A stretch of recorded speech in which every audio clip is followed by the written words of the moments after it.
તો સ્વાગત છે મારા આજના નવા વિડીયોમાં અને આજે આપણે વાત કરવાના છીએ ફેમસ એક્ટર વિશે જેમને પોતાના એક્ટિંગથી લોકોના દિલ ઉપર ખૂબ જ રાજ કર્યું છે અને તેમને લોકો ખૂબ જ પસંદ પણ કરી રહ્યા છે। તે એક્ટરનું નામ છે રાજપાલ યાદવ, જેમને તમે જોયા હશે ફિર હેરા ફેરી કાં તો પછી ચોરી ચોરી ચુપકે ચુપકે જેવી ફિલ્મમાં, જેમાં તેમને ખૂબ જ સારો અભિનય કર્યો છે, જેના કારણે તે ખૂબ જ લોકોના લાડવાયા થઈ ગયા અને આજે તે ખૂબ જ સંકટમાં છે, એટલે કે તેમને ખુદે સરેન્ડર કરી દીધું છે। પણ કેમ કર્યું છે તે જાણીશું આગળ વિડીયોમાં।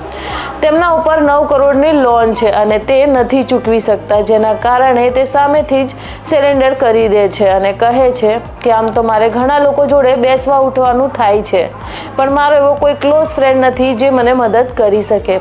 ત્યારબાદ સોનુ સૂદ સામે આવે છે અને કહે છે કે આમને અમે અમારી ફિલ્મમાં કામ પણ આપીશું અને સાથે સાથે એડવાન્સ પેમેન્ટ પણ આપીશું, જેના કારણે આમને જેલમાં ન રહેવું પડે। વેલ, કોને કોને આમની મૂવી ગમે છે અને એક્ટિંગ પણ, અને તમારી ફેવરેટ મૂવી કઈ છે તે કમેન્ટ બોક્સમાં જરૂરથી બતાવજો।